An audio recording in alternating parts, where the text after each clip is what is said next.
Hello students, welcome back. हम 11th class का chemistry का चैप्टर पढ़ रहे हैं एस ब्लॉक एलिमेंट्स। और पिछले जो हमारा पहला लेक्चर था उसमें हमने देखा था कि एस ब्लॉक एलिमेंट्स कौन कौन से ग्रुप मिलकर बनाते हैं, और उसमें हमने ये भी पढ़ा था कि एल्कली मेटल्स को हम एल्कली मेटल्स क्यों कहते हैं। हमने वो एल्कली मेटल्स स्टार्ट किया था, हमने उनकी कॉन्फ़िगरेशन स्टडी की थी। आज हम उनकी एल्कली मेटल्स जो कि ग्रुप 1 के एलिमेंट्स हैं उनकी दो और इम्पॉर्टेंट प्रॉपर्टीज़, जो पीरियोडिक प्रॉपर्टीज़ है वो स्टडी करेंगे। First is the atomic and ionic radii alkali metals को लेके, और the next is ionisation enthalpy, इसको आप आयोनाइजेशन एनर्जी भी कह देते हैं। तो ये दो टॉपिक्स से दो प्रॉपर्टीज़ हम स्टडी करेंगे। तो स्टूडेंट, इससे पहले हम किसी प्रॉपर्टी को स्टडी करें फिर वो पीरियोडिक प्रॉपर्टीज़ वाला चैप्टर आप ध्यान रखिएगा। सबसे इंपॉर्टेंट चीज़ जो दिमाग में यहाँ पे आपने रखनी है कि जो ये एल्कली मेटल्स हैं they are constituted by elements of group 1, यानी कि ये पीरियोडिक टेबल के सबसे एक्सट्रीम लेफ्ट साइड पे जो है पीरियोडिक टेबल की अगर मैं बात करूँगी, इस तरह से मैं पीरियोडिक टेबल को देख रहा हूँ, तो सबसे एक्सट्रीम लेफ्ट पे जो सबसे पहला ग्रुप होता है वहाँ पे एल्कली मेटल्स प्रेजेंट हैं। तो हम बात करते हैं साइज़ की।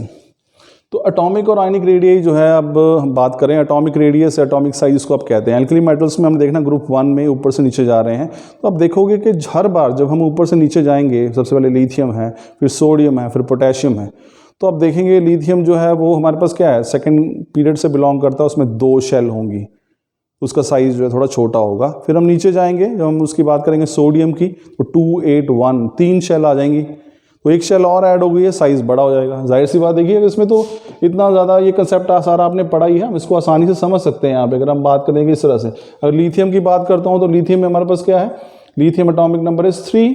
सो how you write it, you write it like 2, 1। यहाँ पे हमारे पास अगर ये न्यूक्लियस आ गया तो ये पहली शेल है और ये दूसरी शेल है। इसमें कितने इलेक्ट्रॉन्स आ जाएंगे, 2 आ जाएंगे, और इसमें कितना आ जाएगा, 1 आ जाएगा। सो दिस इज लिथियम, ये लिथियम है, 2 शेल है। अब लिथियम के बाद नेक्स्ट जो एलिमेंट जो नीचे आएगा लिथियम के, वो क्या है, सोडियम। सोडियम इज हमारे पास atomic number is 11। So how you write the electronic configuration, मोटे तौर पर देखें तो you write it like this 2, 8, 1 KLM shell जो है, तो K में 2 इलेक्ट्रॉन्स हैं, L में 8 और M में 1, तो यानी कि 3 शेल हैं। अब यहाँ पे क्या होगा, ये अगर न्यूक्लियस से आप बना रहे हैं तो ये आपके पास पहली शेल आएगी, इसमें 2 इलेक्ट्रॉन है। फिर ये दूसरी शेल आएगी जिसमें आप 8 इलेक्ट्रॉन बनाएंगे, और फिर तीसरी शेल जो आएगी वो, और इसमें आप ये लास्ट वाला 1 इलेक्ट्रॉन दिखाएंगे। तो अब देखिए इसमें जब ऊपर से नीचे आया तो एक शेल ऐड हो रही है। अब पोटेशियम पर जाएंगे, वहाँ पे 4 हो जाएंगे, 2, 8, 8, 1। तो इसका मतलब जो एटॉमिक साइज है किसी भी ग्रुप के अंदर, तो मोटे हम बात फिलहाल हर ग्रुप की बात नहीं करेंगे, we are talking about the group 1 elements that is s block elements में ग्रुप 1, इसको आप एल्कली मेटल्स कह रहे हैं। तो जब एल्कली मेटल्स में आप डाउन द ग्रुप मूव करेंगे, so there will be an increase in atomic size.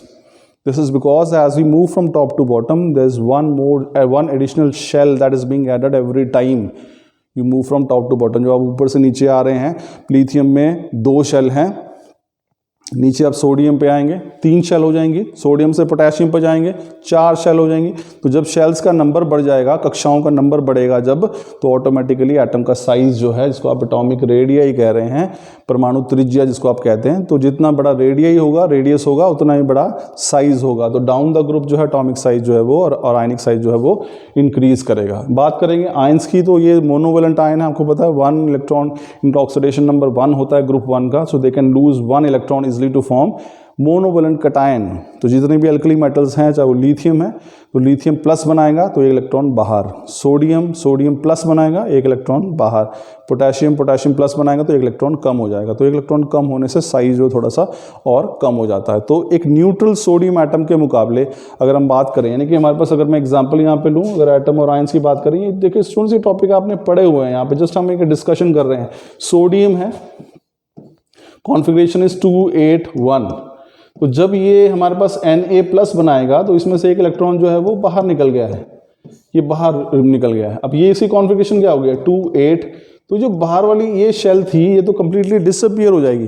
तो सोडियम प्लस का जो साइज है वो छोटा हो जाएगा, क्योंकि यहाँ पे शेल जो है, आउटर मोस्ट शेल जो है वो डिसअपीयर ही हो जाती है। तो अगर मैं एक एटम की तुलना करूं आयन से, तो हमारे पास एटम का साइज जो है वो बड़ा होगा और आयन का साइज, उसी कॉरस्पॉन्डिंग आयन का साइज जो है वो छोटा होगा। तो ये चीज़ ध्यान रखिएगा स्टूडेंट्स के एल्कली मेटल्स ग्रुप 1 की अगर हम बात करें तो डाउन द ग्रुप जो है साइज इंक्रीज करता है, बिकॉज हर बार एक नई शेल जो है वो ऐड हो जाती है। आयंस की बात करें तो आयंस का भी सेम ट्रेंड है, लेकिन अगर आयन और एटम की बात की जाए तो न्यूट्रल एटम का साइज बड़ा होता है एज कम्पेयर टू आयन, क्योंकि आयन के अंदर एक शेल जो है that is totally removed once it loses electron. चलिए बात करते हैं दूसरे टॉपिक की, और वो है हमारे पास आयनाइजेशन एंथैल्पी। अब आयनाइजेशन एनर्जी हमारे पास होती क्या है students? So what is basically ionization energy? Ionization energy is basically the amount of energy which is required to remove the most loosely bounded electron from an isolated gaseous atom. सभी चीज़ें ध्यान रखिएगा, मैं हमेशा बोलता हूँ इस बात को। तो आयनाइजेशन एंथैल्पी क्या है? जो एक एटम है गैसियस स्टेट में है, अकेला पड़ा है, उसमें उसको आप थोड़ी सी एनर्जी प्रोवाइड करनी है ताकि जो बाह्यतम कोश में आउटर मोस्ट शेल में जो इलेक्ट्रॉन है उसको बाहर निकाला जा सके एनर्जी को देकर। वो एनर्जी जो है that is called ionization energy. अब देखिए इलेक्ट्रॉन को कितनी आसानी से बाहर निकाला जा सकेगा, यानी या उसके लिए हमें कितनी ज़्यादा ऊर्जा देनी पड़ेगी या कम ऊर्जा देनी पड़ेगी, वो इस बात पर निर्भर करेगा कि इलेक्ट्रॉन न्यूक्लियस से कितनी पास है।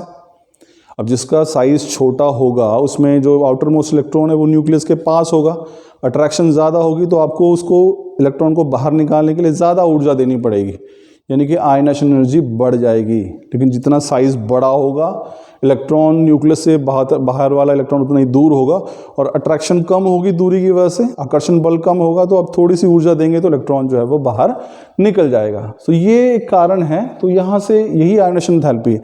अब देखिए इसी को जोड़ते हैं हम एटॉमिक रेडियस हैं। अब जब हम ऊपर से नीचे जाते हैं तो साइज बढ़ रहा है, यानी कि सबसे छोटा एल्कली मेटल कहाँ पे है? ग्रुप में सबसे ऊपर है लिथियम। साइज बहुत छोटा है। अगर उसमें से आप उसमें साइज छोटा होने का मतलब क्या हुआ कि लिथियम के अंदर जो है इलेक्ट्रॉन और न्यूक्लियस पास पास हैं, अट्रैक्शन ज़्यादा है, तो आपको ज़्यादा ऊर्जा देनी पड़ेगी, यानी कि आयनाइजेशन एनर्जी की वैल्यू ज़्यादा होगी अगर आप चाहते हैं कि उसके बाह्यतम कोश से इलेक्ट्रॉन को बाहर निकाला जा सके। उसका सोडियम पे आते हैं, आप नीचे वाले एलिमेंट पे आते हैं नीचे, और उसका साइज़ थोड़ा बड़ा है, इलेक्ट्रॉन थोड़ी दूरी पे चले गए। साइज़ बढ़ेगा मतलब क्या है? जो outer most electron valence electron है वो न्यूक्लियस से दूरी पे आ गया है। अब उसको आप कंपैरेटिवली पहले के मुकाबले आपको थोड़ी सी कम ऊर्जा देनी पड़ेगी, यानी आयनाइजेशन एनर्जी कम हो गई। तो सबसे ऊपर लिथियम पे ज़्यादा थी, नीचे कम हो गई। अब लिथियम के बाद आते हैं हम किस पे? नीचे सोडियम पे आ गए, सोडियम में कम हो गई। फिर हम बात करते हैं पोटेशियम की। अब ग्रुप में तीसरा एलिमेंट कौन आ गया? पोटेशियम आ गया। पोटेशियम का साइज अब और बड़ा है, और बड़ा होने का मतलब क्या है? पोटेशियम इलेक्ट्रॉन अब सोडियम से भी दूर है, तो अट्रैक्शन और भी कम है, थोड़ी सी कम ही ऊर्जा में हमारा काम चल जाएगा, कम एनर्जी देंगे, यानी कम आयनाइजेशन एनर्जी में ही इलेक्ट्रॉन जो है वो रिमूव किया जा सकता है। तो आप देखेंगे जैसे जैसे हम ऊपर से नीचे आ रहे हैं साइज बढ़ रहा है। साइज बढ़ने की वजह से हर बार इलेक्ट्रॉन जो है न्यूक्लियस से दूरी पर जा रहा है और हमें ऊर्जा कम देनी पड़ रही है। सो डाउन द ग्रुप अगर हम बात करेंगे ग्रुप 1 में या अल्कली मेटल्स में, तो आप देखेंगे कि आयनाइजेशन एनर्जी जो है it keeps on decreasing from top to bottom. ऊपर से नीचे जाने पर आयोनाइजेशन एनर्जी जो है वो कम होती चली जाएगी in case of alkali metals. तो स्टूडेंट्स ये दो टॉपिक थे हमारे, आई एम श्योर कि आपको समझ में आए होंगे एल्कली मेटल्स को लेके। So this was all about these two properties of group 1 elements. Thank you.